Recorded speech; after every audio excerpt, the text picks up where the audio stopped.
ውድ ቤተሰቦች ሰላምና ጤና በያላችሁበት እንዲሆንም እመኛለሁ። አለፍ እያልኩ በዚህ ቻናል አንዳንድ እኔ ካለፉት በተወሰነም ቢሆን ካሉ ንባቦች እንዲሁም ከተመለከትኳቸው ዶክመንተሪዎችና በርካታ ኢንፑቶች ዓለም አቀፍ ያሉ ሁነቶችና ውስጥ ብዙ ጊዜ ቶፒኮቹ ስሜት ከሚሰጡኝ ቶፒኮች ጋር በንግግር መልክ በጭውውት መልክ ከናንተ ጋር ቆይታ እንደማድረግ ይታወቃል። ይሄኛው ምናልባት ሰፋ ያለና አሁን ካለው ነባራዊ ሁኔታ ጋር ተያይዞ በጋራ ታሪካዊ አመጣጥ ያለው ቆይታ የምናደርግበት ነው። ምን ያህል እንግዲህ ማስረዳት ላይ ታሪክ ማስረዳት ላይ ዓለም አቀፋዊና ፖለቲካዊም ሆነ ኢኮኖሚያዊ ከዛም ባሻገር ሃይማኖታዊም በሉት ሁነቶችን የሚያስረዳት አቅሜ ምን ያህል ነው የሚለውን እንግዲህ ከናንተ ከማገኘው አስተያየት ነው የምገነዘበው።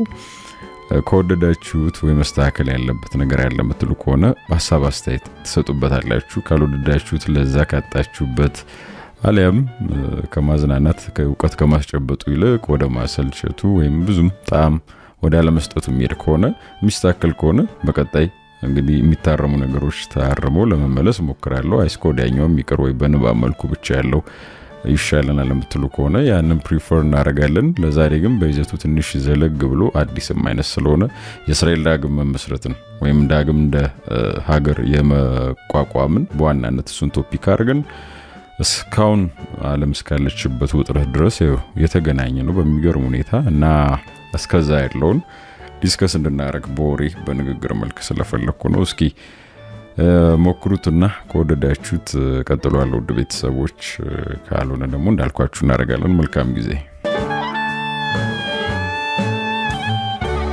እንግዲህ ውድ ቤተሰቦች ኢራንና እስራኤል ነገር ለመተንተንና ለማወቅ መጀመሪያ ወደ ኋላ መሄድ ያስፈልጋል። በተለይ ዳግማዊ እስራኤል ወይም እስራኤል ዳግም ምስረታን አስመልክቶ የራሱ የሆነ ስቶሪ ስላለው ከዛን ጀምርና ዲስከስ እናድርግ። ያው እንደምታውቁት እንግዲህ እስራኤል የሚለውን ስም በዋናነት ፌመስ ሆኖ የምናገኘው የቅዱሳን መጽሐፍት ላይ ነው። በዋናነትም መጽሐፍ ቅዱስን ማንሳት ይቻላል። እስከ 722 ዓመት ዓለም ድረስ እንግዲህ በብሉይ ኪዳኑ የመጽሐፍ ቅዱስ ክፍል ላይም በስፋት በተለይ የክርስትና እምነት ተከታዮች እዛ ላይ የሌሎች እምነት በተለይ በእስልምና ላይም የራሱ የሆነ ሰፊ ቦታዎች ተሸፍኖ ይታያል።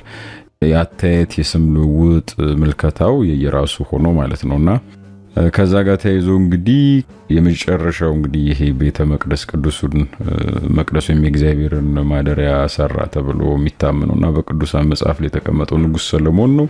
ከዛ ኋላ ባሉት ማለትም ከ722 ዓመት ዓለም በኋላ እስራኤል በዋናነት በወቅቱ በነበረው የቀኝ ግዛት አንዱ ኃይል ያለው የጉልበት ያለው የፈረጠመው አንዱን ይገዛል። ሰው በዛ አይነት በበርካታ በወቅቱ በነበሩ አገዛዞች ወይም ደግሞ ሀገራት ወይም ኤምፓየሮች ተገዝታ ቆይታለች ማለት ነው። በዚህም የተነሳ እንግዲህ በአሁን ሶሪያ የምትባለው ሀገር በፊት የሜሶፖታሚያ ስልጣኔ ላይ የነበሩ አሶሪያን በሚባሉት ህዝቦችና በዛው አገዛዝና ስርዓት በቀኝ ግዛት ውስጥ ነበረች። በመጽሐፍ ቅዱስ ላይም በባቢሎን እንዲሁም ፐርሺያም ራሱ አሁን ላይ በኢራን በስፋት የምናውቃት አብዛኛውን ቦታዋን ግሪክ፣ ኦቶማን፣ ቱርክ በእነዚህ እንዳለ ያው የሮማን ኢምፓየርም ጨምሮ በስፋት እንደውም የሮማን ኢምፓየር ይጠቀሳል።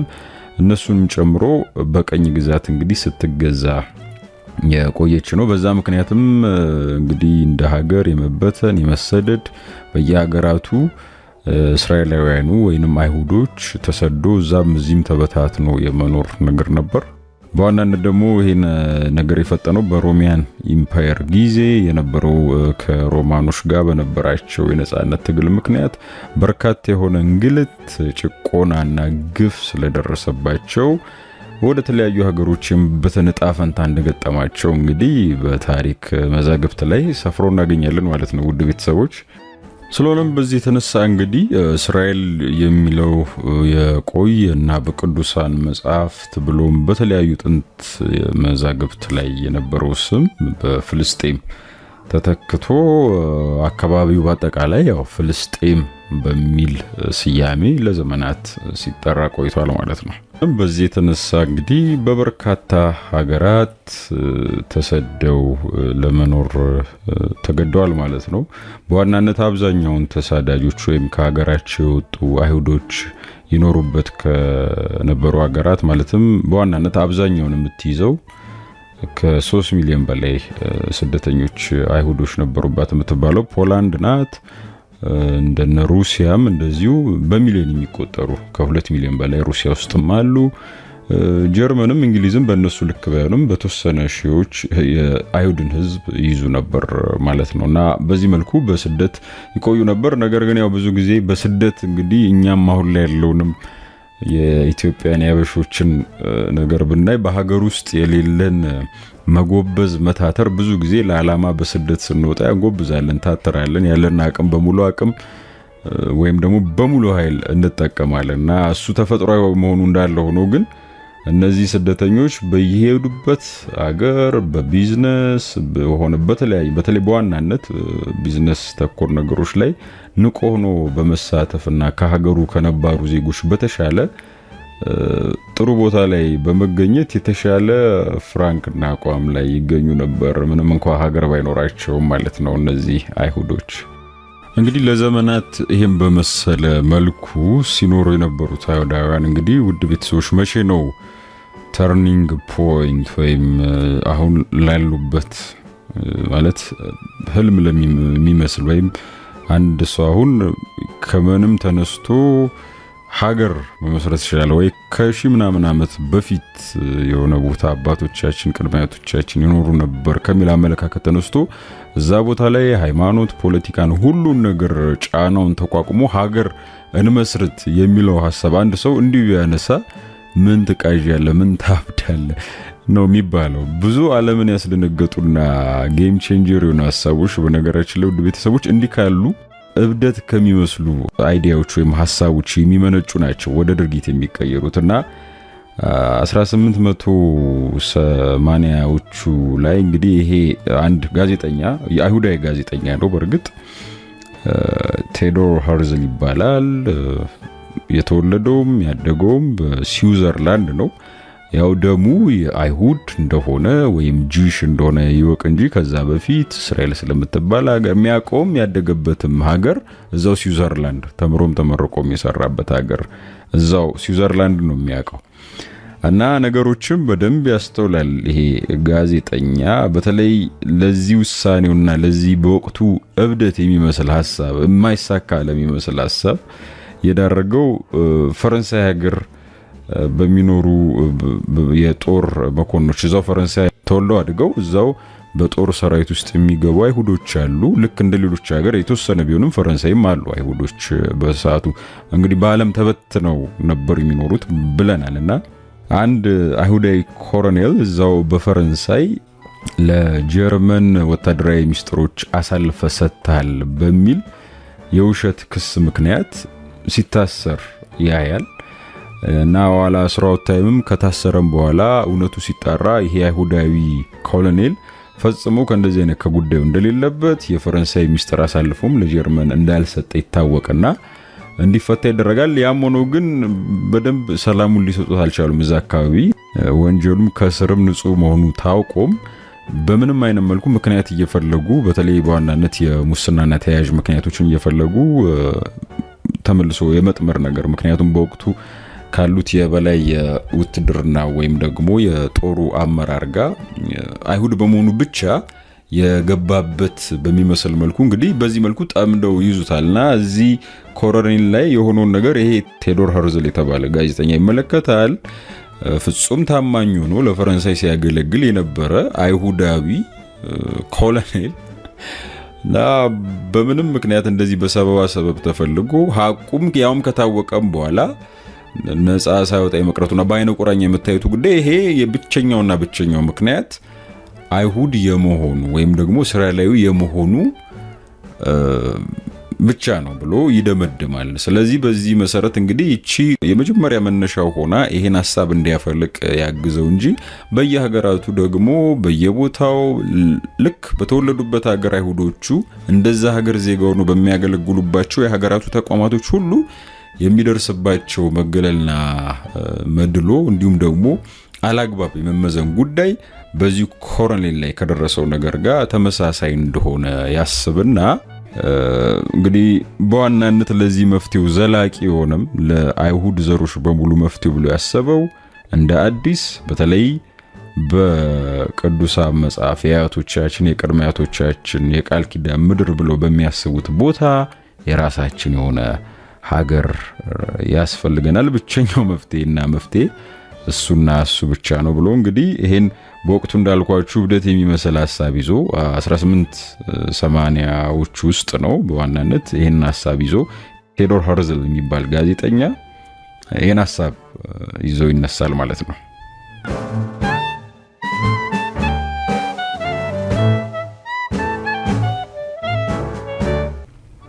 ስለሆነም ይሄ ከሆነ በኋላ እንግዲህ ይሄ ስዊዘርላንድ ውስጥ ተወልዶ አዳጊ የአይሁድ ደም ያለው ቴዎዶር ሄርዝል የተባለ ታሪካዊ ጋዜጠኛ እዚሁ 1880ዎቹ ውስጥ ስፔሲፊካሊ በ1883 ማለት ነው እዛው ስዊዘርላንድ ውስጥ በመላው ዓለም የሚገኙ በተለያየ ስራ መስክ ተበትነው ያሉ አይሁዶችን እንግዲህ ወክላሉ ብሎ የሚያስባቸውን በቢዝነሱም በምኑም ደና ሐሳብ፣ ገንዘብ፣ አቅም፣ ኮኔክሽን አላቸው ብሎ የሚያስባቸውን እንግዲህ ከየሀገራቱ ያሉ አይሁዳውያንን መርጦ እዚሁ ስዊዘርላንድ ውስጥ እሱ ያለበት አካባቢ ለጉባኤ ይጠራል እና የመጀመሪያ ጉባኤያቸውም 200 የሚሆኑ የዚሁ የጁሽ ወይንም ደግሞ እስራኤላውያን ከመላው ዓለም የተውጣጡ ተሰብስበው በዛው በስዊዘርላንድ ሀገር ያደርጋሉ ማለት ነው።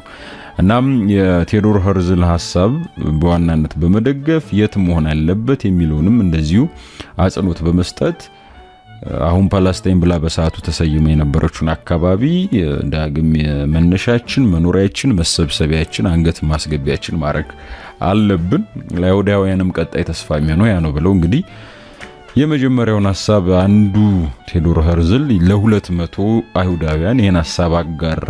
ነገሩ በዚህ መልኩ ተጠነሰሰ ማለት ነው። ከሆነ በኋላ እንግዲህ ቴዎዶር ሄርዝል ይህንን ስብስብ የነበራቸውን ሐሳብ እንደ አይሁዶች በመላው ዓለም እንዳሉ እንደተበተኑ አይሁዶች ሐሳብ በመያዝ እንቅስቃሴውን ይጀምራል ማለት ነው። በዋናነት ያደረገው እንደ ስትራቴጂ የሚያዙት ነገር ምንድነው? በሰዓቱ ፓለስታይን ወይንም ፍልስጤም እንግዲህ ተብላ የሚጠራው ቦታ ጠቅላላ በኦቶማን ቱርክ በሰዓቱ እንግዲህ ሀያል ከነበሩ አገዛዞች በታሪክ የሚታወቅ ነው። ኦቶማን ቱርክ በዛ ቀኝ ግዛት ውስጥ ነበረች ፓለስታይን። ስለዚህ በመሄድ የዚሁ የኦቶማን ቱርክ ገዢ የነበረውን ዋና ሰው በሰዓቱ ሱልጣን አብዱልሐሚድ የሚባል ሰው ነው ለማናገር ይሞክራል። በርካታ ቀናት እሱን ለማግኘት እንግዲህ በብዙ እንደዋተተ እንደሞከረ ይነገራል። ከአንዴም ሁለቴ ተመላልሶ ኋላ ላይ ነው ሊያናግረው የቻለው እና እንደ ሐሳብ ያቀረበለት ምንድነው? በመላው ዓለም ተበትነው ለሚገኙ አይሁዶች አሁን ኦቶማን ቱርክ በቀኝ ግዛት ከያዘችው የፓለስታይን ግዛት ውስጥ የተወሰነ መሬት እንዲሰጣቸው ለመኖሪያነት የራሳቸውን አካባቢና ሀገር በተወሰነች መልኩ አንገት ማስገቢያ አዘጋጅተው ራሳቸውን እዛ ማደራጀት እንዲችሉና የአይሁዳውያን ቤት ወይም የአይሁዳውያን ዞሮ መግቢያ ሀገር እንድትሆን በፓለስታይን እንግዲህ ቦታ እንዲሰጣቸው ይጠይቃል ማለት ነው። ይሄው ጋዜጠኛ ቴዎዶር ሄርዝል በጎ ምላሽ አላገኘም በሰዓቱ። እውነቱን ለመናገር ያቀረበው ምንድነው እንግዲህ እነሱ ኦቶማን ቱርኮቹ ይሄን መሬት ሲሰጡት ውጪ ደግሞ ቅድም እንዳልኳችሁ አይሁዳውያኑ በየተበተኑበት ሀገር ቀላል የማይባሉ ቢዝነሶችን በዋናነት ራን የሚያደርጉ ገንዘብ እንዴት ሜክ መደረግና እንዴት በኢኮኖሚ የሚፈሱ ገንዘቦች ቀጥታ ወደ ራሳቸው ኪስና ካዝና መግባት እንደሚችል በደንብ አጥንተው በጋራ አንዱ ካንዱ ተሳስቦና አይቶ የሚሰራበት ሁኔታ ነው በመላው ዓለም ያሉና በርካታ አይሁዳውያን ተዝቆ የሚያልቅ ገንዘብ ባለቤት ነበሩ ማለት ይቻላል። በመላው ዓለም ተበትነው ያሉና ኦቶማን ቱርክ በወቅቱ ለነበረባት የውጭ ሀገር ዕዳ እነዚህ አይሁዳውያን በመላው ዓለም ያሉ ርብርብ አድርገው ያን ዕዳ ከፍለው በዛ ምትክ ነው ቦታ ፓለስታይን ላይ እንዲሰጣቸው ኦቶማን ቱርክ ኢምፔረር የነበረውን በሰዓቱ ሱልጣን አብዱልሐሚድን የጠየቀው ማለት ነው። እንደዛም ሆኖ ግን በመጀመሪያው በቀናት ጠንቶ ቢያገኘውም ከየት የመጣ እብድ ነው የሚል አይነት አመለካከት ባለው መልኩ እንግዲህ ፈጽሞ ጥያቄውን ተቀባይነት ሳይሰጠው እንደቀረ ነው በመጀመሪያው ሙከራዎቹ የሚነበበው እና ሙሉ ለሙሉ በዚህ መልኩ የሰጥቶ መቀበል መርህን ሱልጣኑ ባልኳችሁ መሰረት አልተቀበለም። ስለዚህ ያላቸው አማራጭ ምንድነው? ብዙ እንዳልኳችሁ አይሁዳውያኑ በጣም ትልልቅ ተቋማትን ራን የሚያረጉ ኢንክሉዲንግ የግል ባንኮችንም በወቅቱ ስለሆነም ሱልጣኑ የፈቀደላቸው ነገር ምንድነው? ይሄ በስትራቴጂካዊ አርጎ በውጭ ያለውን የኦቶማን ቱርክ ዕዳ አስመልክቶ ያለውን ሐሳብ ተውትና እንደማንኛውም ባለ ሀብት መሬት ግዙ ከለን የቀኝ ግዛት ውስጥ ከፓለስታይን ውስጥ ማለት ነው። እዛም በፈለጋችሁት መንገድ እንደማንም መሬት ገዝቶ እንደሚኖር ሰው በዛ መልኩ መኖር ትችላላችሁ እንጂ ለነሱ ላሰቡት እቅድ የሚሆን መሬት ለመስጠት ፈቃደኛ ሳይሆን ይቀራል። ያንንም እድል አላበላሹም አይሁዶቹ ውድ ቤተሰቦች። እንግዲህ እንዳልኳችሁ የገንዘብ ተቋማት በርካታ ራን የሚያደርጉ ቢዝነሶች ዓለም ላይ ያሉ የሚባሉት ውስጥ ሁሉ አይሁዳውያኑ አሉበት። የግል ባንኮች በዋናነት ጨምሮ የሚያንቀሳቅሱ ሰዎች ናቸው። በሚያዋጣ በደና ብር ነው እንግዲህ ከኦቶማን ቱርክ ግዛት ከሆነችው ፍልስጤም መሬት እየገዙ ወደዛ እንግዲህ እግራቸውን ማስገባት የጀመሩት ማለት ነው። እንግዲህ ይሄ ከሆነ በኋላ ውድ ቤተሰቦች በዚህ መልኩ መሬት እየገዙ መግባት ጀመሩ። በዋናነት እንግዲህ የዘመኑበት ወቅቱ የእርሻ ስራ ላይ ነበር። አውሮፓውያኑም ብዙ አልጨከኑባቸውም። ከዛም የሚገኝ እርዳታ ካላቸው ገንዘብ በተጨማሪ በተለያየ መልኩ ማለት ነው። ምክንያቱም ፓተርኑን ወይውን ያውቁታል፣ ኢኮኖሚው እንዴት ራን እንደሚያደርግ እና በዚህ መልኩ በጣም በአጭር ጊዜ ውስጥ ሰፊ ቦታ ይዘው በእርሻ በዋናነት በደንብ እየዘመኑ ራሳቸውን እያደራጁ መጡ። ጭራሽ የአካባቢውን ተወላጆች የነበሩት ነባሮቹን ፍልስጤማውያን ጭምር በገንዘብ እየቀጠሩ እነሱ የበላይ ሆነው ወደ ማሰራት ደረጃ ድረስ ደረሱ ማለት ነው። እና በዚህ መልኩ አካባቢው በደረጃና በልማት በታወቀ መንገድ እነሱ ያሉበትን አካባቢ በደንብ ማሳወቅ ቻሉ። በጣም የሚያስገርመው ነገር እንደውም እስራኤል የምትባለው ሀገር እንደ ሀገር ከመምጣቷ በፊት የነዚህ አይሁዳውያን መኖሪያ እዛው ፍልስጤም ውስጥ ቴላቪቭ አሁን ኦፍ ኮርስ ቴላቪቭ አሁንም አለሽ፣ ግን ቴላቪቭ ነበር ቀድሞ እዛ እንደ ከተማነት የአይሁዳውያን መኖሪያና የነሱ መታወቂያ መገኛ ሆና መመስረት የቻሉት እንደ በከተማ ደረጃ ቴላቪቭን ማለት ነው። ያም በ1902 ዓመተ ምህረት ነው እንግዲህ ለመጀመሪያ ጊዜ ቴላቪቭ የሚለው ስያሜ ሞር የአይሁዳውያን መገለጫና ከተማቸው ሆና ብቅ ያለችው።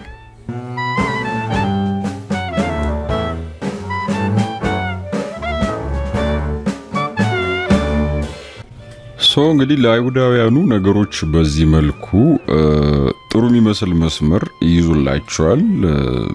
እንዳልኳቸው የቴላቪቭም ከተማነት እንደዚሁ ይፋ ከሆነ በኋላ የዚህ ሁሉ እዚህ ድረስ መስመሩ እዚህ ድረስ እንዲደርስ እንግዲህ እብደት ተብሎ የነበረው የመጀመሪያው የቴዎዶር ሄርዝል የ1880ዎቹ ድርጊት አስተሳሰብ መነሾ እዚህ ደረጃ ደረሰ። ያው ስብሰባ አላቸው። እሱ የመጀመሪያውን የጽዮናውያን ወይም የአይሁዶቹን ስብሰባ ስዊዘርላንድ ላይ አድርጎ ከዛ በኋላ በተከታታይ እንደዚሁ እስከ 6ኛ ድረስ ሚቲንግ ወይም የራሳቸው ጽዮናውያኑ ወይም አይሁዳውያኑ የሚሰበሰቡበት ጉባኤ ድረስ ደርሶ ነበር። ከ5ኛው ጉባኤ በኋላ በርግጥ እሱ በ42 ዓመቱ አርፏል። የእስራኤልን መመስረት በሌላ እንትን ሳያይ ነው የሞተው። እንደ ሀገር እስራኤል ስትቆም አላየም ማለት ነው። አትሊስት ግን መስመር ይዞ በተለይ እስከ ቴላቪቭ ድረስ ያለው ሁኔታና በዚህም ደረጃ 1 2 3 እያሉ እዚህ ደረጃ መድረሳቸውን አይቶ እንግዲህ የህይወት ትልቁ ግብ ያለውን ሐሳብ ለሱ ለግሉ አድርሶ አልፏል። ከዚህ በኋላ እንግዲህ ከሱ የተቀበሉ አይሁዳውያን ናቸው የተቀረውን የሚያስኬዱትና ጉባኤዎች ሁሌም ያደርጋሉ የጽዮናውያን ጉባኤ የሚሉትን ማለት ነው። ስለሆነም በስድስተኛው ጉባኤያቸው ላይ እንግዲህ ምንድነው ወደ ሀገር ወይም ዘላቂነት ወዳለው ማንም በማይነካን መልኩ መቆም እንደ ሀገር እንደ አንድ ኔሽንም ሊሆን ይችላል መቆም እንችልበት መንገድ የሚል ሐሳብ ያንጸባርቃሉ። በወቅቱ ደግሞ የነዚህ አይሁዳውያን መገፋት በየሀገራቱ በጣም መገፋቱ መገለል መድሎ ተባብሶ የነበረበትና አይሁዳውያን እጅግ መውጫ መግቢያ አንገት ማስገቢያ የሚባል ደረጃ ገና የሂትለር ጭፍጨፋ ሳይመጣ ራሱ በብዙ መልኩ ግፊቱ ከተለያዩ የዓለም ጫፍ ካሉበት ሀገር ይሰማ ነበር። ስለሆነም አይሁዶቹም እንግዲህ ለነዚህ እዚሁ ፓለስታይን ላይ እግራቸውን ለተከሉ ጽዮናውያን በየሀገራቱ ያሉ ገንዘብ ያላቸው ኢንተለጀንስ ኮኔክሽን ያላቸው አይሁዳውያን ለነሱ ተልኮ አልተኙም ማለት ነው። በተለይ ላላቸው በየጊዜው ለሚያደርጉት ጉባኤ ትልቅ ክብር አላቸው። በዚህ መሰረት እንግዲህ በስድስተኛው ጉባኤያቸው የዚህ ሁሉ ጠንሳሽ ቴዎዶር ሄርዝል ከሞተ በኋላ ማለት ነው የተቀሩት አይሁዶች በነበራቸው ጉባኤ ወደ ሀገርነት እና ወደ ተሻለ ጥንካሬ የሚያሳድጋቸውን ሐሳብ ሲያነሱ በወቅቱ እንግዲህ እንግሊዝ ትረዳናለች ብለው በማሰብ ነው ጥያቄ በዋናነት ለእንግሊዝ ያቀረቡት። እንግሊዝ እዛው ፓለስታይን ላይ ሙሉ ለሙሉ ወዲያው ሁሉን ነገር እውቅናም ገንዘብም እነሱ የሚፈልጉትን ነገሮች እንዳለ ወዲያው ሰጣና ረርታ በዛ መልኩ ፈጣን የሆነ ምላሽ አልሰጠችም። እንደውም በሰዓቱ የሷ በአፍሪካ ካሏት የቀኝ ግዛቶች ውስጥ ኡጋንዳ መርጣ እዛ ቦታ እንዲሰጣቸው እዛ እንደፈለጉ መኖር መስራት እንደሚችሉ ነበር። አይሁዳውያኑ ያን ያልፈለጉ ለአባቶቻችን ለአያቶቻችን ከተሰጠ የቃል ኪዳን መሬት ውጪ እንግዲህ አንፈልግም እዚሁ ነው የምፈልገው የሚል ጽኑ አቋም ይዛሉ ማለት ነው። ነገሮች በዚህ መልኩ እየሄዱ እንዳለ እንግዲህ ትልቅ ሌላኛው እጥፋት የተፈጠረውና ለእስራኤል መመስረትም ትልቅ ጉልህ ቁልፍ ድርሻ እስካሁን ከመጡት ስቴፕ ባይ ስቴፕ ጉልህ ሆኖ ከነሱ ባሻገር የሚታየው የአንደኛው የዓለም ጦርነት መጀመር ነው። የአንደኛው የዓለም ጦርነት ሲጀመር እንግዲህ እስራኤላውያኑ ወይንም አይሁዶቹ ማለት ነው በሰዓቱ ያው ፓለስታይን ላይ ማይኖሪቲ ቢሆኑም አሉ በብዛት በደንብ ያው ቴል አቪቭን እንትን ብለዋል ሞር ታውቋል በጂውሶች ስብስብ የተከተመች ከተማ መሆኗ ከዛም ባሻገር በእርሻውም በኢኮኖሚም ጥሩ ሆነው ቀድም እንደገለጽኩላችሁ አረቦቹን ሁላ ቀጥረው እስከ ማሰራትና በጣም የመስፋፋት አዝማሚያ የነበረበት ታይም ነውና ይሄ ከሆነ በኋላ እንግዲህ 1907 ላይ አንደኛው የዓለም ጦርነት መጀመር ለእስራኤላውያኑ ሌላ እድል ፈጥሮላቸዋል። ይሄም የሆነበት ምክንያት ምንድነው? እንግዲህ እንደምታውቁት አንደኛው የዓለም ጦርነት በእንግሊዝ፣ በፈረንሳይ፣ በጣሊያን እንደዚህ በአንድ ወገን ሆነው እንዲሁም ደግሞ በዛ በኩል ጀርመንና ቱርክ በመሆን ነበረ ውጊያውን ሲያደርጉ የነበረው። ስለሆነም እንግዲህ በዋናነት የመጀመሪያው አላይ ላይ የነበረችው እንግሊዝ በወቅቱ ከጀርመን ጋር አብራ የምትወጋት ወይም ደግሞ ተጻራሪ የነበረችው ቱርክን ለማዳከም ሲባል እንግዲህ በዚህ ሰዓት ነው የአይሁዳውያኑን ድጋፍ የመፈለግ አዝማሚያ እንግሊዝ ማሳየት የነበረበት። ከሷ ስርም በርግጥ ፈረንሳይ፣ ኢጣሊያኖች አሉ። ስለዚህ በዚህ ምክንያት አይሁዳውያኑን በልዩ መልኩ መቅረብ ይጀምራሉ እዛው የያዙበት መሬት የረገጡበት ቦታ ላይ እንዳሉ ማለት ነውና አሁን ከገቡበት ጦርነት በኋላ እንግዲህ ቃል የገቡላቸው ነገር ምንድነው? እዛው ባሉበት ሀገር ቀደም ብለው ወደ ኡጋንዳ ካልሄዳችሁ እዚህ መመስረታችሁም ሀገር ኡጋንዳ የኔ ቀኝ ግዛት ስለሆነች እዛ ይሻላል የሚል ሐሳብ አንስተውላቸው የነበሩ እንግሊዞች ከአንደኛው ዓለም ጦርነት በኋላ ግን እዚህ ባላችሁበት አገር መስረታችሁ ርስት ኖሯችሁ እንድትኖሩ አደርጋለሁ የሚል ቃል በቀጥታ ከእንግሊዝ ተቀበሉ ማለት ነው። ይሄ ደግሞ ምክንያቱ ቀደም ብዬ እንዳብራራሁት የአንደኛው የዓለም ጦርነት ላይ ነበረች እንግሊዝ ቱርክ በሌላ ከጀርመን ጋር አብራ በሌላ ወገን ስለምትወጋቸው በሰዓቱ ደግሞ ቱርክ ያው በሙስሊሙ በአረብ ሀገራቱ ትደገፋለች የሚል በተለይ ደግሞ ይሄ ኦቶማን ቱርኩ ከፓለስታይንን ከመያዝ ጋር ተያይዞ የነበራቸው ኃይል ስላለ ያው አይሁዶቹ ባይ ዲፎልት የቱርኮቹ ተጻራሪ ሊሆኑ እንደሚችል ይገመታል። ስለሆነም የአይሁዶቹን ድጋፍ በደንብ በመፈለግ እንግዲህ እንግሊዝ በዚህ ሰዓት አሁን ካለበት የጦርነት አጣብቂኝ የምንረዳዳበት ስትራቴጂካዊ መንገድ አለ በማለት እንግዲህ ከአይሁዶቹ ጋር ይሄን ቃል በመስጠት የራሳችሁን ርስት እንዲኖራችሁ ሀገር እንዲኖራችሁ አድርጋለሁ የሚል ቃል በጦርነት መሃል ያሉ በመስጠት እንግዲህ ከነሱ ደግሞ ሌላ ድጋፍ የመፈለግ አይነት አዝማሚያ ታይቷል ማለት ነውና ይሄ ትልቅ ለእስራኤል ዳግም መመስረት ሌላኛው ቁልፍ የሚባል ክስተት ነው። ስለሆነም በዚህ መልኩ የአንደኛው ዓለም ጦርነት እንግዲህ ከላይ እንደገለጽኩላችሁ 1907 ላይ ሲጀምር ወይንም በነጮቹ በአውሮፓውያን አቆጣጠር ደግሞ 1914 ማለት ነው። ከዛ በኋላ ለ4 ዓመታት ተደርጓል እና በእነሱ አቆጣጠር 1918 ገደማ ማለት ነው። በእኛ እንግዲህ 78 ዓመት ትቀንሳላችሁ እዛ ላይ ያቆማል። በዛ ሰዓት ቱርክና ጀርመን በአንድ ወገን ነው ነበር የሚዋጉት። ያው የአንደኛ ዓለም ጦርነት የእነሱ ተሸንፎ ነው ያበቃው እንደምታውቁት ጀርመንና ቱርክ ማለት ነው። በእንግሊዝ ፈረንሳይና ጣሊ በአንድ ጎን ያሉት ያሸነፋሉ። ይሄ በሚሆን ሰዓት እንግዲህ በእነ ፍልስጤምን ቀደም ብሎ በኦቶማን ቱርክ የተገዙ የነበሩ ማለት ነው እነ ፍልስጤምን ጨምሮ አደራ የተቀበለችው እንግሊዝ ናት። ስለዚህ ደግሞ ይበልጥ አመቻች ሁኔታ ለእስራኤሎቹ ፈጠረ። ምክንያቱም እንግሊዞቹ ቀደም ብለው ቃል ገብተውላቸዋል። እነሱም ታክቲካዊ በሆነ መልኩ እንዲረዷቸው በማድረግ አንቲ አረብ የሆነ አቋም በሰዓቱ በመያዝና በተለያየ መልኩ አይሁዳውያኑም በምን ጠንካራ እንደነበሩ ቅድም ዘርዝሬያለሁ። ስለሆነም ከአንደኛው ዓለም ጦርነት በኋላ ለ4 ዓመት ከተደረገ በኋላ እንግዲህ እንግሊዝ እንግዲህ በአደራ ፍልስጤምን ተቀብላ ማስተዳደር ትጀምራለች ማለት ነው። በዚህ ጊዜ ያው አይሁዳውያኑ በቃላችሁ መሰረት የታለች ሀገራችን የታለች ርስታችን ማለት ይጀምራሉ። እንግሊዝ ያደረገችው ታክቲካል ውሳኔ ምንድነው? በዚህ ሰዓት ላይ ከዚህ ከአንደኛው ዓለም ጦርነት በኋላ ነገሩን አዝማሚያውን ያዩ በእንግሊዝ እንደሚረዱ ቀደም ተብሎም ቃል የተገባላቸው አይሁዳውያኑ በየሀገራቱ ተበትነው የነበሩ ዘመድ አዝማዶቻቸውን እንግዲህ ከምን ጊዜውም በበለጠ ወደ ነበሩበት ወደ ፍልስጤም አካባቢ ማስገባት ጀምረዋል። ስለሆነም ከአንደኛው ዓለም ጦርነት በኋላ እንግሊዝ አካባቢውን ለሁለት በመክፈል የፓለስታይን ወይም የአረቦቹን ግዛት ለብቻ የእስራኤሎቹን ወይም የአይሁዳውያኑን ማለት ነው በወቅቱ ለብቻ የሚሆንበትና እውቅና የሚሰጡባቸው የራሳቸው አስተዳደርና ስቴት እንዲኖራቸው ውሳኔ ትሰጣለች። እንግዲህ ይሄ በጣም ያስቆጣው አረቦቹን ወይም ነባር በዛ አካባቢ የነበሩ አረቦች ፍልስጤማውያንን ነው። አይሆንም በሚል እጅግ የጋመ ተቃውሞ እንግዲህ በዋናነት ከዛን ጊዜ ጀምሮ ቀደም ብሎም በተወሰነ መልኩ እንደ የአይሁዶቹን መስፋፋት እና በደንብ መደራጀት በስጋት የሚያዩት ስለነበር ከእንግሊዝ ከዚህ ውሳኔ በኋላ ደግሞ ይበልጥ አጠንክረው ወደ ጥቃትም ወደ ፊዚካል ጥቃት ወደ ማጥፋት የተሸጋገሩበት ሆኖ በታላቅ ቁጣ የተገለጹበት ወቅት ሆነ ማለት ነው።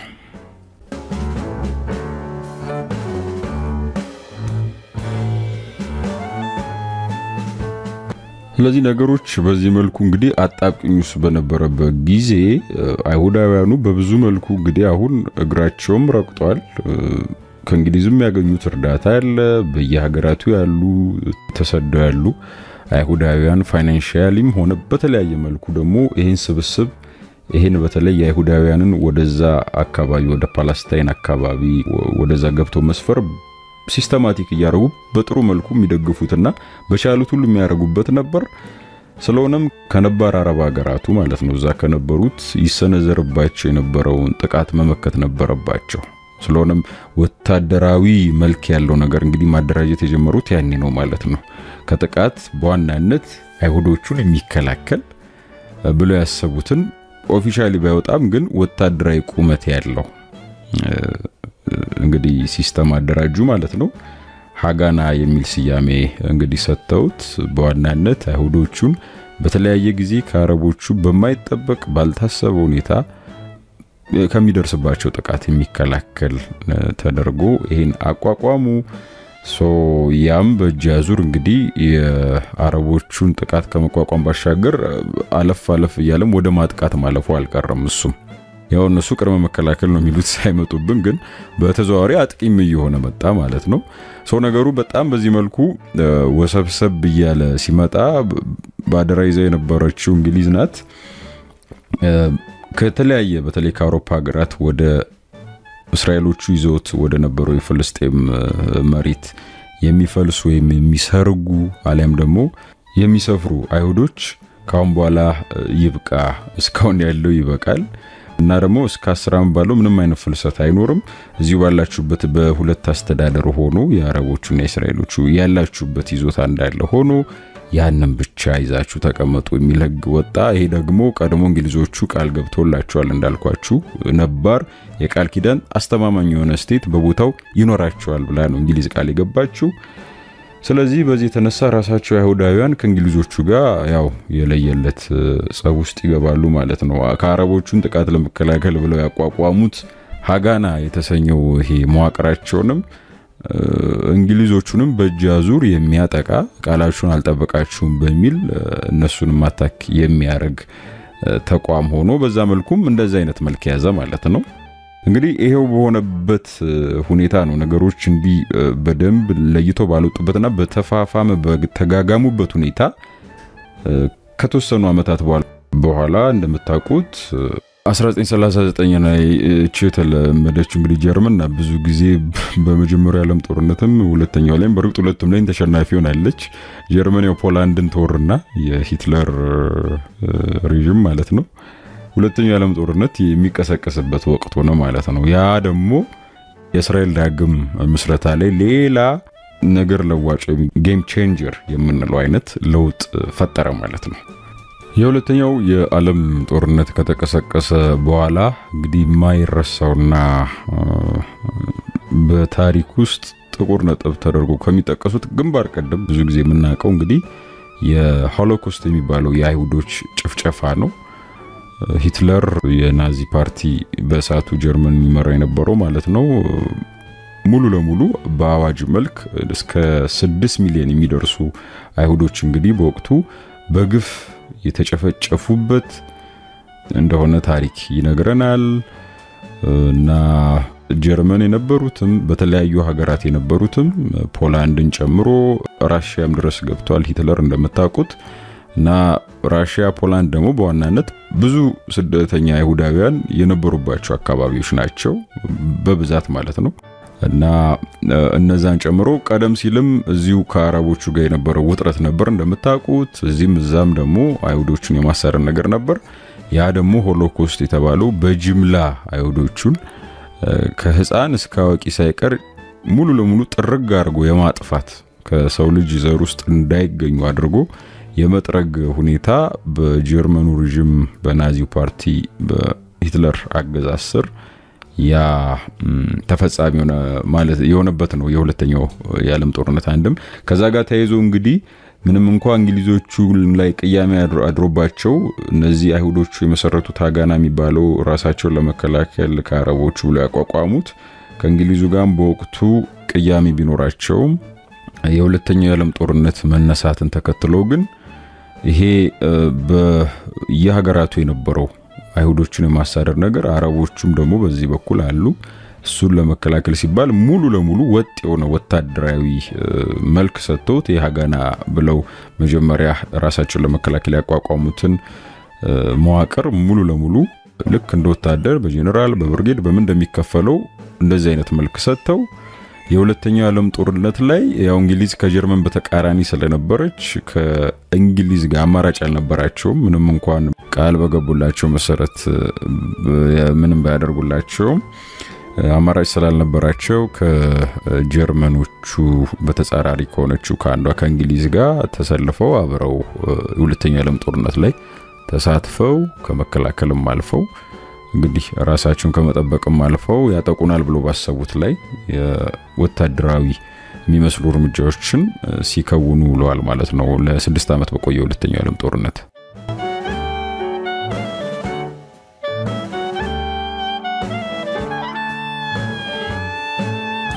ሁለተኛው ዓለም ጦርነት ውድ ቤተሰቦች እንደምታውቁት በፈረንጆቹ 1945 ላይ ጃፓን ያው ሰሬንደር አርጋ ወይንም እጇን ሰጥታ እንዲሁም ደግሞ ጀርመንም ጨምሮ እንደዚሁ በሰሬንደር ወይም በእጅ መስጠት ተሸንፈው ሲቆም በዛ ሰዓት ላይ ያው ምንም እንኳ በእንግሊዝ ሳይድ ያሉት ወይም ከጀርመንና ከጃፓን ተቃራኒ ያሉት አለያዮች ጦርነቱን ቢያሸንፉም ያው ጦርነት ታውቃላችሁ በጣም ያዳክማል።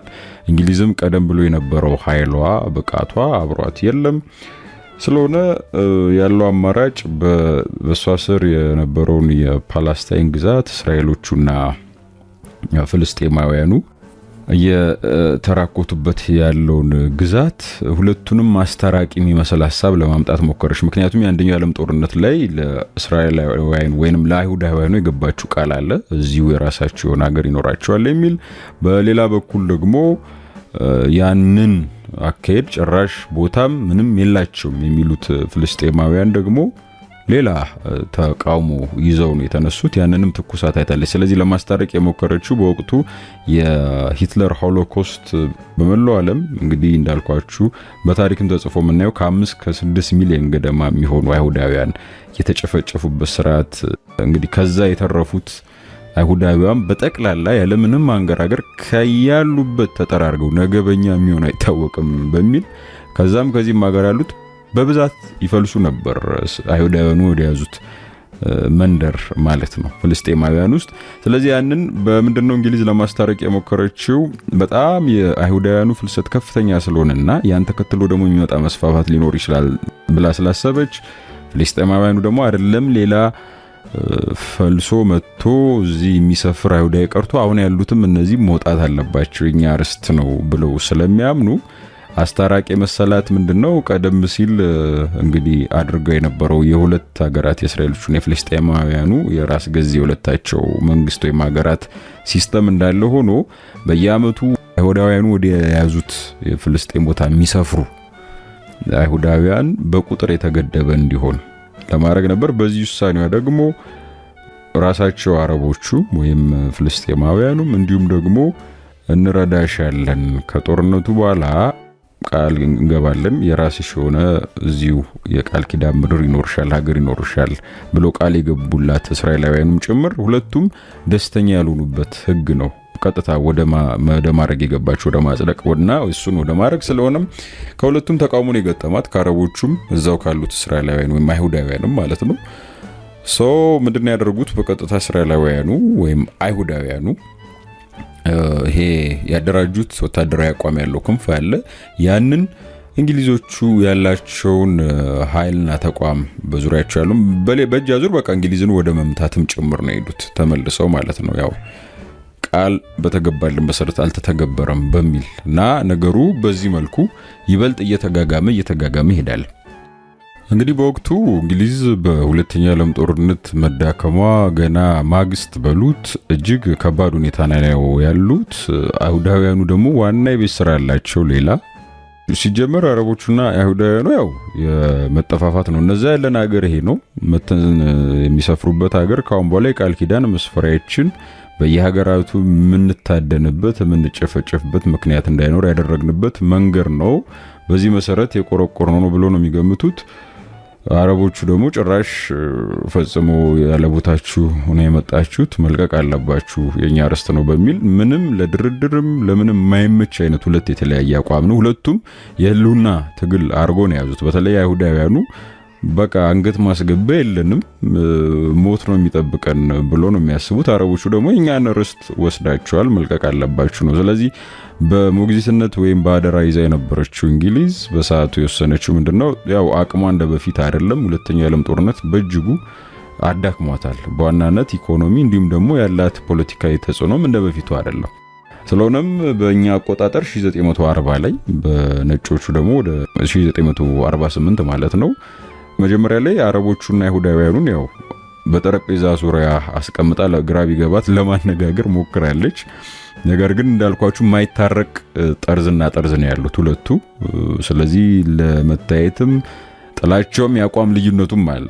ስለዚህ ያም እንደማይሆን ስለገባት የኔ ሀገሬ እንግዲህ ብዙ ገና ማቃን ነው ቢስራ ያለብኝ ብላ ስላሰበች ፈጽሞ መካከለኛው ምስራቅ ወይም ደግሞ እዛ አካባቢ ያለውን ሁኔታ ልታረጋጋና በሷ ቁጥጥር ስር ብቻ የሚሆን እንዳልሆነ ስለገባት ለተባበሩት መንግስታት እንግዲህ ነገሩን ሁሉ አሳልፋ በነገርኳችሁ በእኛ በ1940 በነጮቹ 1948 ሌላ ቁልፍ ለዳግማዊት እስራኤል መመስረት የሆነ ውሳኔ ማለት ነው ትታ ለተባበሩ መንግስታት ያው ራሷን ነፃ አድርጋ ወጣች ማለት ነው።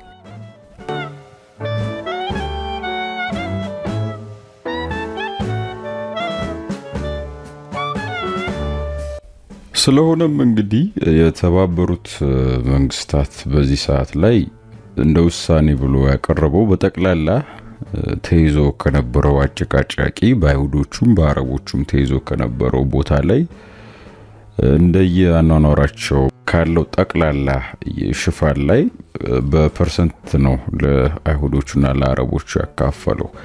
በዚህ መሰረትም ከግማሽ በለጥ የሚል ማለትም ወደ 55 ወደ 56% የሚሆነው የሚኖሩበትን አካባቢ በጠቅላላው አረቦቹና እስራኤሎቹ የሚጋጩበት የፓለስታይን የነበረውን አካባቢ ለአይሁዶቹ ሲሰጥ ይህንን የሚያደርግበት ምክንያት ከ500,000 በላይ የሚሆኑ በአብዛኛው በይበልጥ አይሁዶቹ የሚኖሩበት ቦታ ስለሆነ በሚል ስቲል አሉበት ፓለስታይኖቹም ግን በቁጥር ያንሳሉ። በአይሁዶቹ ደረጃ 500,000 የሚደርሱ አይደሉም። ስለሆነም ያንን ቦታ ከጠቅላላው ቦታ ማለት ነው ወደ 55-56% የሚሆነውን ለአይሁዶቹ ሆኖ እንዲጸድቅ በማድረግ የተቀረውን ደግሞ ወደ 44% ከአጠቃላይ የቆዳ ስፋቱ ላይ ለአረቦቹ ወይም ለተቀሩት የፍልስጤም ነዋሪዎች ለሆኑት ለነሱ እንዲሆን ብሎ የማጽደቅ ውሳኔ ላይ ይደርሳል ማለት ነው። በዚህ መሃል ላይ እንግዲህ በጣም ሲያጨቃጭቅና ለተባበሩ መንግስታትም በምን አይነት መልኩ መፍታት እንዳለበት ግራ የገባው ጉዳይ ለሙስሊሙም ለአይሁዶቹም ከሌላም አካባቢ ደግሞ ላለው የክርስትና እምነት ተከታይ ለሆነም አካል እጅግ እንደ ቁልፍ ነገር ወይም እንደ ታሪካዊ ሆና እንደ ቅዱስ ስፍራ የምትታየው ኢየሩሳሌም ጀሩሳሌም የሚሉት እነሱ የሷ ጉዳይ ነውና እሱንና አንዳንድ በጀሩሳሌም ዙሪያ ገባ ያሉ ቦታዎችን ለጊዜው የሁለቱም ሳይሆን የአረቦቹም የአይሁዶቹም ሳይሆን የተባበሩት መንግስታት ድርጅት ራሱ በጊዜያዊነት ሊያስተዳድር የሚል እንግዲህ ደንብ ያወጣና ይሄንን ያጸድቃል። በዚህ ጊዜ እስራኤላውያኑ አንደኛ ከጠቅላላ ቦታው በተወሰነ ፐርሰንት ቢሆን ከግማሽ ፐርሰንት ራሱ ከፍ ያለ ቦታ ላይ ደረሳቸው። ሲቀጥል ደግሞ ዋና ዓላማቸው አንገት ማስገቢያ ለወደፊት እየዞሩ በየሀገራቱ የሚሳቀቁበት የሚበደሉበት የሚገለሉበት ስርዓት ያበቃ ዘንድ ዳግም እስራኤል መመስረት ነበርና በደስታ የተባበሩ መንግስታትን ድርጅት ውሳኔ አይሁዶቹ ተቀብለዋል።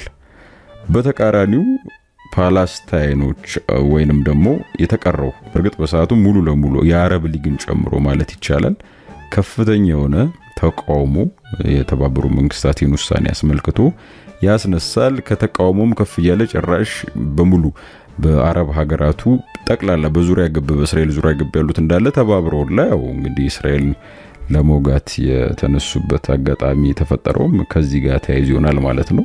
ስለሆነም ከዚህ የተባበሩ መንግስታት ድርጅት ውሳኔ በኋላ ግን ዋረቨርቲዝ በአውሮፓውያኑ ወይም በግሪጎሪያን ካላንደር 1948 ላይ እንግዲህ እስራኤል ለመጀመሪያ ጊዜ እስራኤል ነኝ ሀገር ነኝ ብላ አሁን የምናውቀውን ይሄ ነጩን ባንዲራና ላይ የዳዊት ኮከብ የሚባለው ምልክት ያለበት ማለት ነው እሱን ይዛ በዋናነት ለመጀመሪያ ጊዜ እንግዲህ 1948 አሁን ላይ በነጮቹ ወደ 2026 ላይ ነኝ እንግዲህ ማቀናነስ ይቻላል ስንት ዓመት ከዳግም ከተመሰረተች ያለውን ማለት ነው።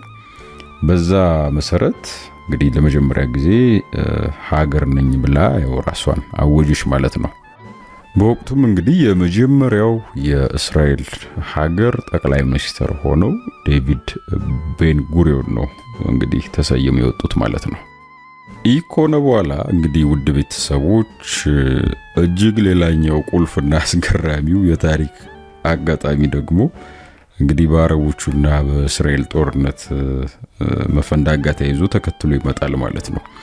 ከዚህ የተባበሩት መንግስታት ድርጅት ውሳኔ በኋላ እስራኤልም እንደ ሀገር ራሷን ሰይማ ወቁኝ ካለሽ በኋላ እንደነገርኳችሁ የአረብ ሊግ አባላትም ዋናው ተቃዋሚ ናቸው። ይህንን የተባበሩት መንግስታት ድርጅት ውሳኔ በጠቅላላው ሙሉ የአረብ ሀገር ማለት ይቻላል በአመዛኙ ማለት ነውና በዋናነት የመጀመሪያውን ጦርነትም የከፈቱባት ሶሪያ፣ ጆርዳን ወይንም ዮርዳኖስ እንዲሁም ደግሞ ግብጽ ራሷ እነዚህ ሶስት ሆኖ ነበር በመጀመሪያ ሰፊ ግንባር በእስራኤል ላይ መክፈት የቻሉት ማለት ነው። አስገራሚ በሆነ መልኩ በታሪክ መዛግብትም እንደምናየው እስራኤል በእነዚህ አቅጣጫዎች ሁሉ በእነዚህ ሀገራት የተከፈተባትን መጠነ ሰፊ ጦርነት በሚያስደንቅ ሁኔታ በሚገርም ቆራጥነትና እስካሁንም ድረስ ከሚጠቀሱ የጦርነት ምሳሌዎች ታሪካዊ ምሳሌዎች አስገራሚ ተብሎ ከሚጠቀሱት አንዱ በሆነው መልኩ ማሸነፍና እንደውም ይበልጥ ከነበራት ግዛትና ቦታ ሰፍታ መቀመጥ ትችላለችና ሌላ መልካም አጋጣሚ ሆኖ ይሄ ጦርነት ለእስራኤል ምስረታ ቁልፍ ሚና ተጫወተ ማለት ነው። በዚህ ነገር ጋር እንግዲህ በጣም የሚያስገርመው ነገር ውድ ቤተሰቦች እንግዲህ በሰዓቱ እነዚህ የአረብ ሀገራት እስራኤል ሲቃወሙ በዋናነት ፍልስጤማውያኑም የመሰላቸው እንግዲህ ከቦታችን መፈናቀላችን መነጠቃችን ርስታችን ከንክኗቸው አረባዊነት ይዟቸው ያግዙናል ብለው ነበር የገመቱት። በአስገራሚ ሁኔታ ግን አንዳንዴ ጦርነት እንግዲህ ሂትለር ከዚህ ቀደም አለ እንደሚባለው ጦርነት ማለት የሆነ በር ማናቀው ውስጥ ምን እንዳለ ማናቀው ክፍል በር ጨለማ ቤት ከፍቶ እንደመግባት ነው። ምን እንደሚገጥመን አናቀም እንደሚለው ነውና ውጤቱ ሌላ በተጻራሪ ሆኖ ያልተጠበቀ የሆነ ውጤት ምንድነው? ከአረብ ሀገራት ውስጥ ማለትም ከሶሪያ ከጆርዳን ወይም ዮርዳኖስና ግብጽ እስራኤልን ከተዋጉቱ መካከል ማለት ነው ጭራሽ እነሱ ለግላቸው ከጦርነቱ በኋላ ምንም እንኳን በእስራኤል ቢገፉና ቢሸነፉ ከዛው አካባቢ ላይ የራሳቸው የሆነ መሬት አስፍተው ይዘው ቁጭ ያሉ ማለት ነው።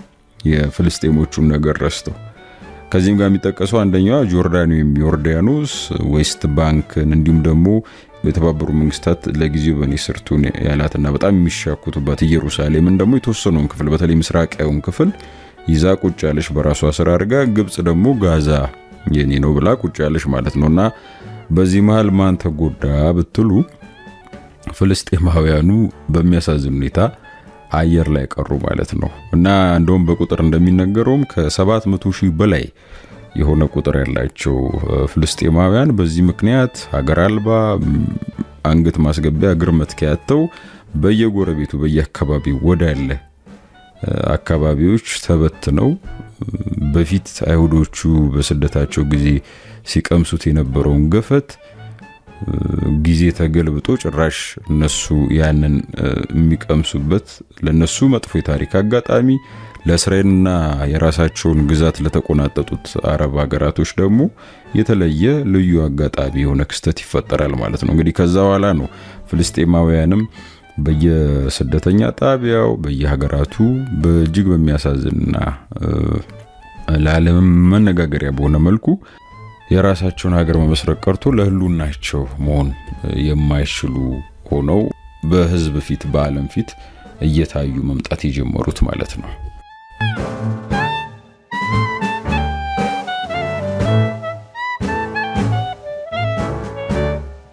ነገሮች በዚህ መልኩ እየሄዱ ባለበት ሰዓትም እንግዲህ ቀጥ ያለ መስመር ያዙ የመሰሉት በትንሹ ለ9 ለ10 ዓመታት ነበር። የሚገርመው ነገር ከ10 ዓመት በኋላ ይሄ ከሆነ ማለት ነው የመጀመሪያው እነዚህ አረብ ሀገራት ግብጽን ጨምሮ እስራኤል ላይ ከከፈቱትና የራሳቸውን የሌላቸውን ይዞታ ጭራሽ አስፈተው እስራኤልም ደግሞ ሌላ ተጨማሪ ቦታ ይዛ ፓለስታይን ወይም ፍልስጤማውያኑ በስደት በስቃይ ተሰደው ያሉበት ሁኔታ ባለበት መልኩ ከ9 ከ10 ዓመት በኋላ አርፎ አልተቀመጡም። በተለይ የተቀሩት የአረብ ሀገራትም ጠቅላላ ማለት ይቻላል ሶሪያ፣ ጆርዳንና ኢጂፕት የመጀመሪያው የአረቡና እስራኤል ጦርነት ላይ የነበሩት ሀገሮች በተጨማሪ ሌሎች ሀገራትም እንደዚሁ እጅግ በተባበረ ክንዶ ነው በተለምዶ የስድስቱ ቀን ጦርነት የምንለውን ማለት ነው እሱን በደንብ ተደራጅተው ተዘጋጅተናል ብሎ ባሰቡበት ሰዓት እንግዲህ እስራኤል ላይ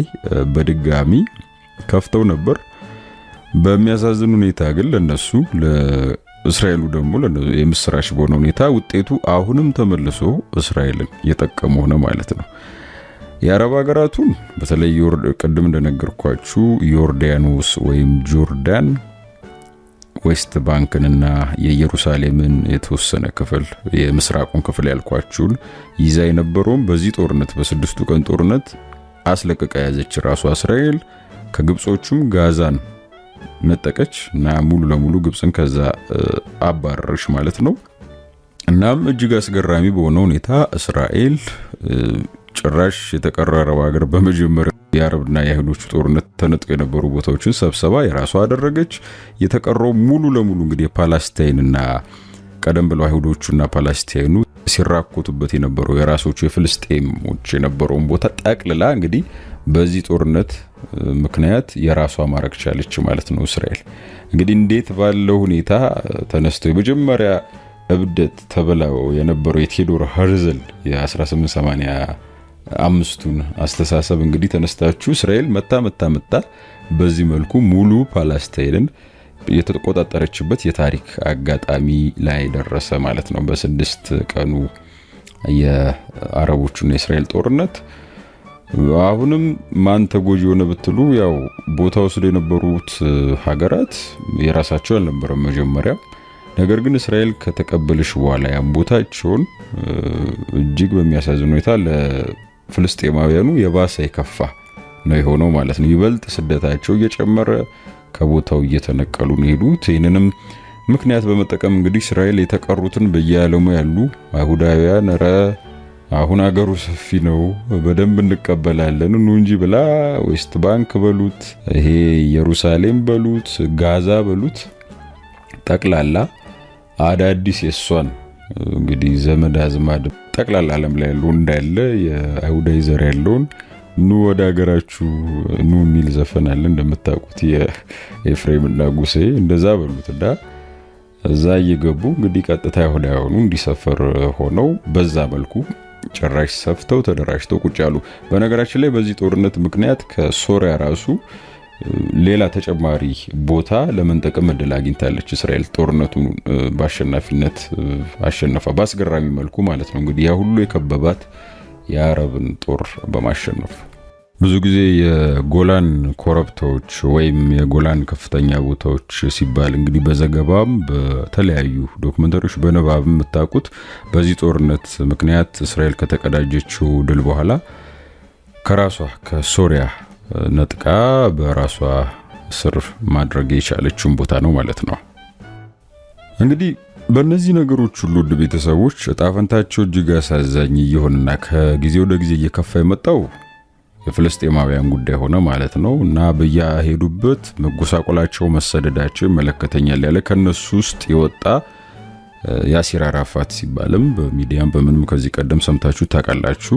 ቀደም ሲባል ፌመስ ነው። የሳቸው ድርጅት እንግዲህ እዚህ ጋር ነው ብቅ የሚለው ፍልስጤማውያንን በመወከል በተለያየ አጋጣሚ የእስራኤልን የሚወክሉ ነገሮች፣ ዝግጅቶች፣ የስፖርትም ሆኑ አውሮፕላን በረራዎች ወዘተ ብቻ በተገኙበት ሁሉ ጥቃት በማድረስ ተቃውሞን ወይም ደግሞ የትግሉን የፍልስጤማውያን መልክ በዛ መልኩ በመቀየር እንግዲህ ወደ እርምጃ መገባት የተጀመረበት ጊዜ እንግዲህ ጦርነቱን ተከትሎና ከላይ ነገርኳችሁ የታሪክ ክስተቶች ተከትሎ እዚህ ጋር ብቅ ይላል ማለት ነው። በዚህ መልኩ እንግዲህ በያሲር አራፋት ይመራ የነበረው የፍልስጤም ነፃ አውጪ ድርጅት በየጊዜው የሚያደርሰው ጥቃትንም ተከትሎ የመካከለኛው ምስራቅ ጉዳይ ውጥረት እንግዲህ ይበልጥ እየተባባሰ የመጣበት ጊዜ ነበር።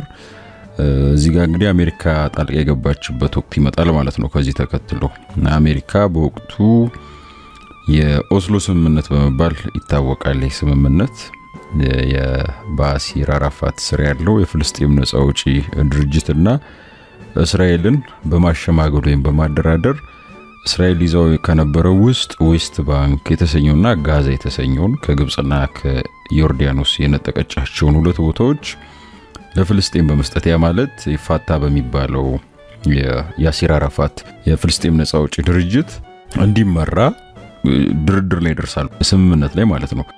ኢየሩሳሌምን ግን ያው እስራኤል አልሰጥም ብላ አቋም ስለያዘች ያንን ማድረግ አልቻሉም። ለፓለስቲን ነፃ አውጪ ድርጅት ግን ዌስት ባንክና ጋዛ ይሄን የተወሰነላትና በዚህ መንገድ ነበር ለመፍታት ጥረት የተደረገው በወቅቱ በአሜሪካ አሸማጋይነት። የኦስሎ ስምምነትም ይባለው ያ ነው።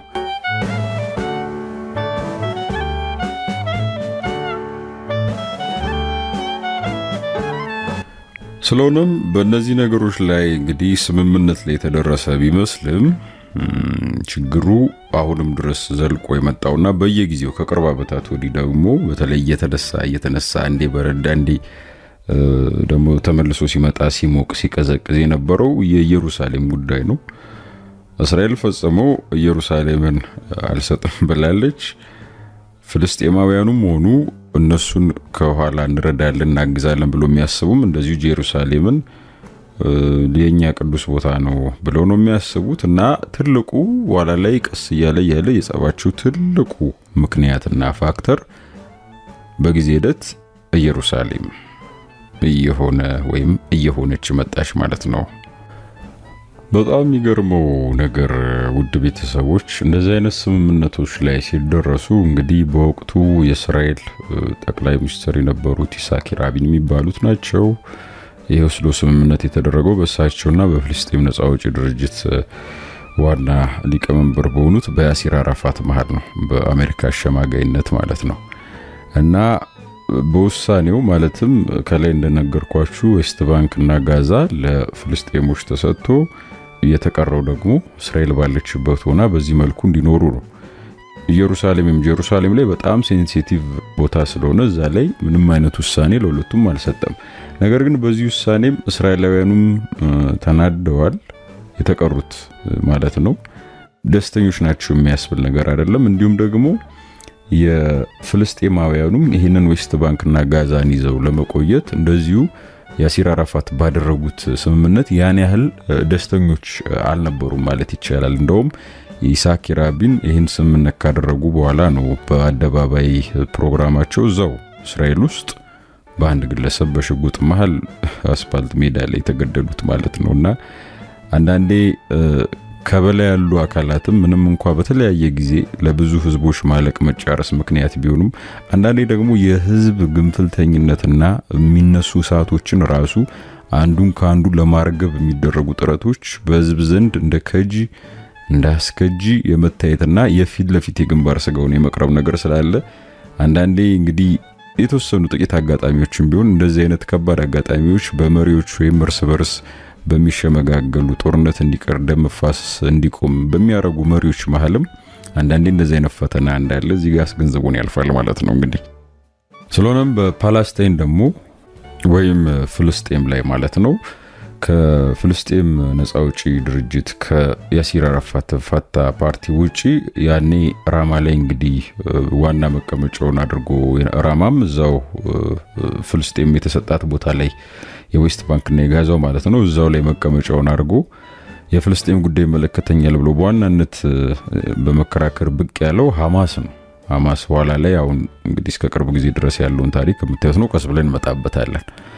እና እሱ በኦስሎ ስምምነት በፍልስጤም በኩል ስምምነት አለመኖሩ የምታዩት ይኸው የሐማስ አቋም ያዘበት መንገድ ነው። ሐማስ አቋም ያዘው በሰዓቱ ይሄ ኦስሎ ስምምነት አልቀበለውም የሚልበት ምክንያት እስራኤል በስድስቱ ቀን ጦርነት ጊዜ ያኔ እንግዲህ ሁሉም የአረብ ሀገራት ወሯት የባሰ እንደውም ግዛቷን ያስፋፋች ከሶሪያም ግብጽም ይዛ ከነበረው ዌስት ባንክን ከዮርዳኖስም እንደዚሁ ምስራቅ ኢየሩሳሌምና ዌስት ባንክን ከግብጽ ደግሞ ጋዛን ማለት ነው እንዲሁም ከሶሪያ ደግሞ የራሷን ኮረብቶች የሶሪያ የነበሩትን ከያዘችው ቦታ ማለት ነው እነሱን ጠቅላላ ጥላ ከዛ ጦርነት በፊት ወደ ነበረችበት ቦታ መመለስ አለባት። አለዛ ይሄ የኦስሎ ስምምነት የተባለ ነገር አልቀበልም የሚል አቋም ይዝና ኢቭን የፍልስጤም ጉዳይ ራሱ በዛው የፍልስጤም ነጻ አውጪ ድርጅት ነው የሚለው የኦስሎን እቀበላለሁ ሲል የሐማስ ድርጅት ደግሞ አይሆንም በዚህ የሚል አቋም ተይዞ ሌላ ትኩሳት እንግዲህ የፈረደባቸው ፍልስጤማውያን ላይ እንግዲህ ይወርዳል ማለት ነው። እስራኤል ደግሞ ጭራሽ ከፍልስጤም ነጻ አውጪ ድርጅት ውጪ ወይም ከያሲር አራፋት ውጪ ያለውን ሐማስ የሚለውን ሐሳብ ጭራሽ አላቆም በሚል በሽብርተኝነት መዝገብ ወዲያው መዝግባ ነው እንግዲህ ከዛ በኋላ በየጊዜው ይሄ የፈንጂ መወራወር በየጊዜው እንግዲህ የመጠፋፋቱ ነገር እየመጣ እየሄደ ለበርካቶች ንጹሃን ማለቅ እንግዲህ ምክንያት የሚሆን ነገር ይበልጥ እያየለ ሄደው ከዚህ በኋላ ነው ማለት ነው።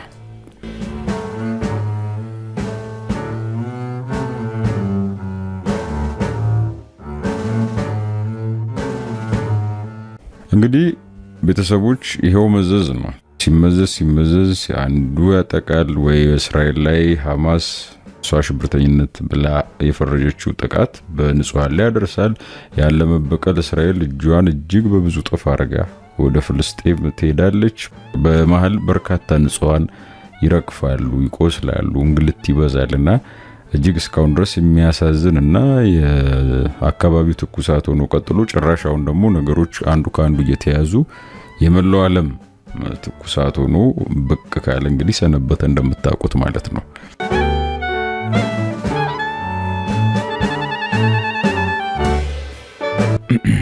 ውድ ቤተሰቦች እንግዲህ አቀራረቡን ቆይታችንን ከወደዳችሁት ምናልባት ሰፊ ያልነካነው ቶፒክ ስላለ በተለይ የአረቡ ሀገራት ጦርነት ስፔሻሊ 6 ቀን ጦርነትን ተከትሎ በርካታ የቀጠናውንም የዓለምን ሁነቶችና ፖለቲካዊ መዘውሮች የመለዋወጥ ከፍተኛ ክስተቶች ስለተለወጡ ከኢራንም ጋር ቀጥተኛ የሚያገናኘው ሁኔታ ከኢራን አብዮት መፈንዳት ጋር ተያይዞም ከዚሁ የእስራኤልና የአረብ ሀገራት ጦርነት ጋር የተያያዘ ስለሆነ እነሱን ደግሞ በቀጣይ ክፍል ሁለት ብለን ከወደዳችሁትና የእናንተም ድጋፍ ኢንካሬጅመንት ካለው ማለት ነው የምንቀጥለው ይሆናል። ምን ይመስላችኋል የሚለውን እንግዲህ አስተያየት ሐሳባችሁን አይቼ ቀጣይ ውሳኔ ወስናለሁ። እስከዚህ ድረስ ግን እንግዲህ ለመጣችሁ እንጆይ ላረጋችሁት ከልብ አመሰግናለሁ። ውድ ቤተሰቦች መልካም ጊዜ